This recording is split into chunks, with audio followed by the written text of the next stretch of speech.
Have you ever seen a lawyer who was so good you were lost for words? I had been the victim of a road rage incident when I was in my 20s. Long story short, I was in a left turn only lane. The perp was in the right turn only lane and he wanted to go left. I made my turn without ever noticing him as there weren't very many cars on the road, and went into a restaurant to pick up my dad's dinner. He followed me in, kicked the chair out from under me and kicked the crap out of me while screaming, "Do you know who I am?" Luckily, one of the waiters got his license plate number. I had 8 broken ribs, a fractured cheekbone, and he had ruptured all of my stitches from my gallbladder surgery that I had 2 weeks prior. He tried to have me arrested for assault, saying that I threw him against his car. I'll come back to that. At my first court appearance, the prosecutor took me into a room and wanted me to drop the charges against this guy. I obviously refused. The prosecutor said, "You are 22, you work as a barber and you live with your parents. You are nothing. Jamie, the PRP, is a pillar of the community and is the child psychologist for the county. So I think real hard over this." I couldn't believe it. He was talking to me as if I wasn't the victim here. I did point out that I had brought a witness, the waiter, as well as notarized affidavits from several people who were in the restaurant at the time, and CCTV footage from the restaurant, too. She refused to allow them to be admitted. Wasn't she supposed to help me? The judge wanted me to let the perp of my car be fixed by some unlicensed guy whom he had treated when he was in school. He broke a window and keyed the door. I agreed to an estimate,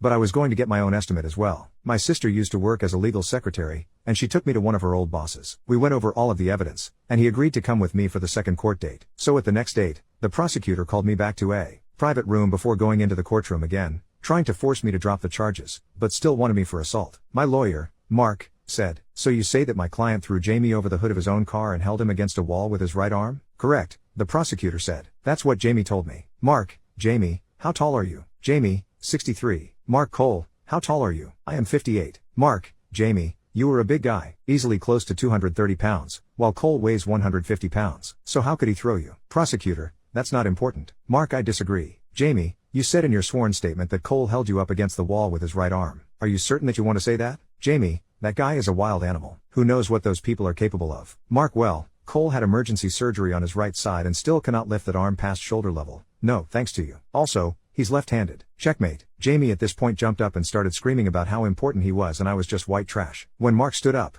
looked down at him, he's 6 feet 7 inches, and said, "Sir, you might have convinced this prosecutor that you're somebody special, but I have in my briefcase a filing ready to go to the state board, along with all the evidence from this case, as well as sworn observations about your general behavior from your fellow psychologists and some of your neighbors. You will never be able to work again once I'm through with you. So I suggest that you sit the F down and admit that you lied and that you beat this white trash guy for no reason." Then he turned to the prosecutor and said, "How dare you assume that someone is guilty because they're not from this crappy town? What does that prove? Or are you just bored and lazy?" Jamie had to pay for all of the damage done to my car, as well as the ambulance service, medical costs relating to everything that he did to me, and the damage he did to the chair in the restaurant. All of my charges were dropped and expunged. Mark usually handled divorce cases, but he had way too much fun that night. Flash forward a few years. When I was at a luncheon with my mom, we ran into a friend of hers who was also a child psychologist for another district. My mom mentioned my case, and the woman said, "We've all been waiting for that idiot to get knocked down a few pegs for years. He's a nightmare to deal with. But he did lose his job shortly after your case was resolved. The district didn't want to have to pay out a small fortune if and when this guy blew his top again, so they forced him into early retirement."